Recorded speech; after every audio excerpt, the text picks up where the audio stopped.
रूस के एक जहाज पर अमेरिका के कब्जा जमाने के बाद दोनों देशों में तनाव चरम पर पहुंच गया, क्योंकि रूस के एक नेता ने अमेरिका के खिलाफ हमले शुरू करने की मांग उठा दी।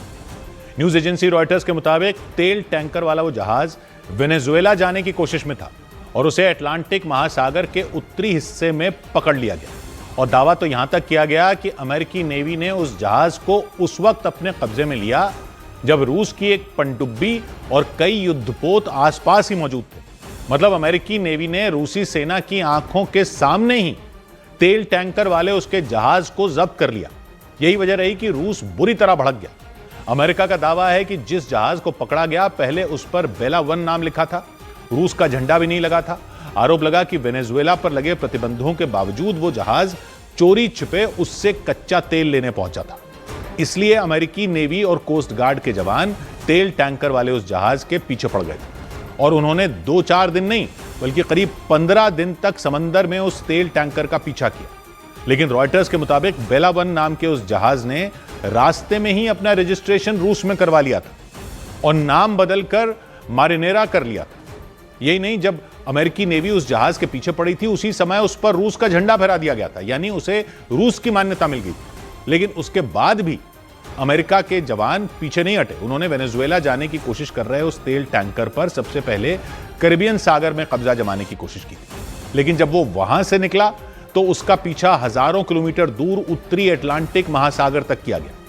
इस दौरान रूस की तरफ से घातक पनडुब्बी के अलावा युद्धपोत भी भेजे गए ताकि रूस में रजिस्ट्रेशन करवा चुके उस तेल टैंकर को सुरक्षा दी जा सके। इतना ही नहीं, रूस ने अमेरिका को चेतावनी भी दी, उसे रूस के झंडे वाले जहाज से दूर रहने की हिदायत दी गई। लेकिन अमेरिकी नेवी और उसके कोस्ट गार्ड के जवानों पर इसका कोई असर नहीं हुआ।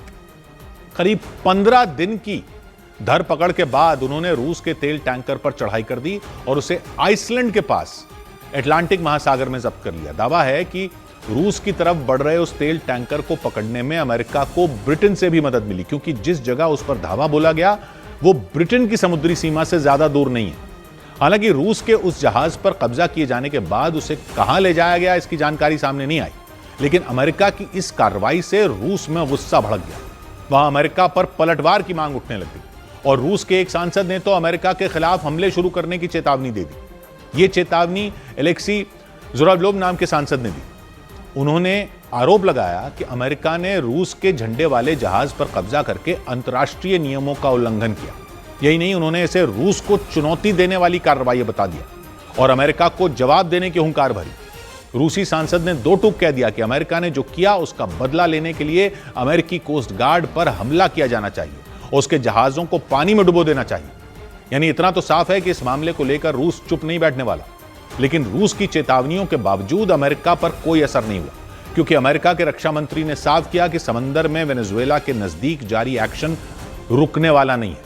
मतलब अमेरिका उन जहाजों को कब्जे में लेने का काम करता रहेगा जो प्रतिबंध के बावजूद वेनेजुएला से तेल लेने की कोशिश करेंगे।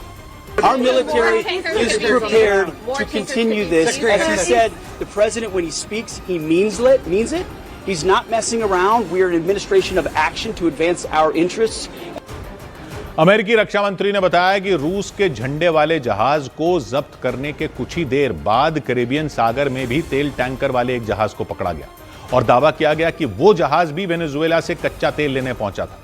वेनेजुएला की अर्थव्यवस्था पूरी तरह तेल के निर्यात पर चलती है, क्योंकि वेनेजुएला वो देश है जिसके पास कच्चे तेल का सबसे बड़ा भंडार है। यानी दुनिया में किसी भी देश के पास इतना कच्चा तेल नहीं जितना वेनेजुएला की धरती के नीचे है। लेकिन अमेरिकी घेरेबंदी की वजह से वेनेजुएला का तेल कारोबार लगभग पूरी तरह ठप हो गया, क्योंकि 3 जनवरी की रात अमेरिका की सेना ने अचानक वेनेजुएला पर एयर स्ट्राइक कर दी थी।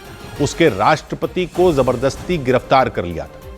अमेरिका ने वेनेजुएला के राष्ट्रपति निकोलस मदुरो पर ड्रग्स तस्करी का गिरोह चलाने का आरोप लगाया। उन्हें न्यूयॉर्क की जेल में कैद कर दिया और वहां कोर्ट में उनके खिलाफ मुकदमा शुरू कर दिया गया। लेकिन मामला इतने पर खत्म नहीं हुआ, क्योंकि माना जा रहा है कि वेनेजुएला में मिलिट्री ऑपरेशन चलाने वाला अमेरिका उसके तेल के जखीरे पर भी अपना कंट्रोल चाहता है और उसने इसके संकेत भी दे दिए, क्योंकि वेनेजुएला में की गई बमबारी को 1 हफ्ता भी नहीं बीता था और डोनाल्ड ट्रंप ने ये चौंकाने वाली घोषणा कर दी और ऐलान कर दिया कि वेनेजुएला और अमेरिका के बीच कच्चे तेल का व्यापार बढ़ाया जाएगा और इसी के तहत वेनेजुएला अमेरिका को कई करोड़ बैरल तेल की सप्लाई करेगा। हालांकि वेनेजुएला की अंतरिम सरकार ने इसकी पुष्टि नहीं की, लेकिन ट्रंप के इस दावे ने हर किसी को हैरान कर दिया, क्योंकि कुछ दिन पहले ही अमेरिका के करीब 150 लड़ाकू विमान वेनेजुएला में घुस गए थे और वहां तबाही मचा दी थी। और माना जा रहा है कि इस सैन्य कार्रवाई के बाद अमेरिका ने वेनेजुएला पर कच्चे तेल के समझौते के लिए दबाव बनाया।